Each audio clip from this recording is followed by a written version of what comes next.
When my sister was about 15, she lived with our mother in the northwest province of South Africa.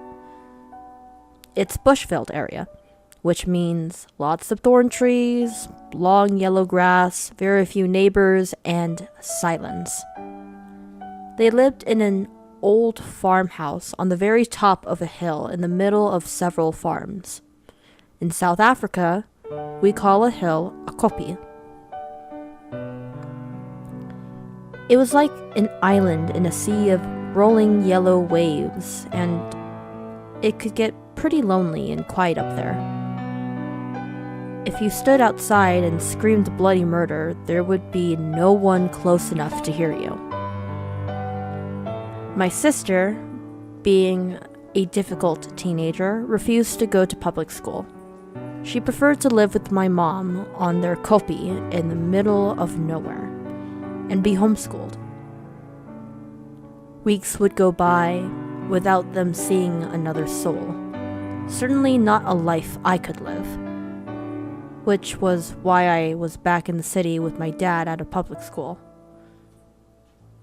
As if the isolation and silence weren't enough, strange things would happen in that house.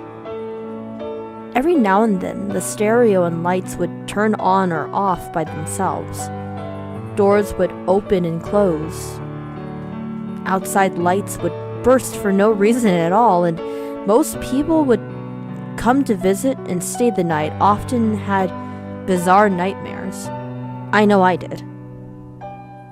But despite all this, the two of them loved living in their strange old house on the Koppi. My mom had 2 dogs. Mooney, named after Professor Lupin in Harry Potter, an Irish wolfhound, and Tujin, a border collie. Every afternoon, my mom would take them for a long walk down the dusty farm roads and come back just as the sun was setting. My sister would often go with her on the daily dog walk, but this day she stayed behind, caught up in her studies. My mom and the dogs had been gone for about an hour, so my sister was expecting them back any minute. Sure enough, from her seat in front of her desk in the study, she heard my mom calling to Mooney as they came through the front gate, and then the gate shutting behind them. Shortly after that, she heard my mom's heavy hiking boots walking across the slate tiles towards the front door. My sister got up from her seat to go greet them. As she stepped into the hallway, Tujin came running past her, almost tripping her. Tujin ran down the hallway and into my mother's bedroom at the end of it, and my sister continued through the lounge to the front door to say hi to Mom. When she got to the front door, it was closed and locked. A bit confused, she went to the back door through the kitchen. It too was closed and locked. Perplexed, my sister went back down the hallway, checking the study, her bedroom, and the bathroom. Still nothing. Finally, she went to my mom's bedroom, where she knew Tujin had to be. She had seen him run in there. She had felt him brush past her legs. The silly dog had almost tripped her. The room was empty and silent, just like the rest of the house.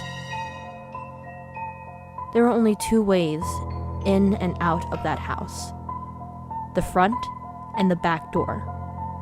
Both doors were closed and locked, and every window in the house had security bars. So there was no way of getting in or out through a window.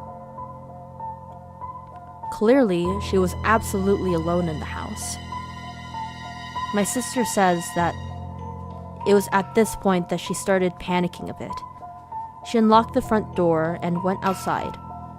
She walked right around the house, checked the garden shed, went out the front gate, and walked down the road a bit, all the while calling my mom and the dogs. Nothing. She was alone. 30 minutes later, my mom and the dogs arrived home from their walk to find my sister sitting on the front step, white as a sheet, clinging to the poor cat like her life depended on it. Who knows why such a thing would happen? Maybe all the silence had made my sister a bit prone to fantasies, though she swears high and low that she didn't imagine it, and that nothing like it ever happened again. All I know for sure is that when I was staying with them on holidays, I refused to ever be left alone on that hill.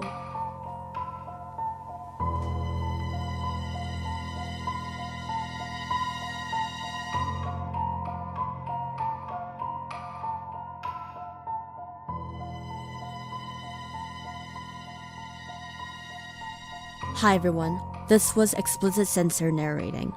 Please, let me know how I did, and thank you so much for watching. Until next time, see ya!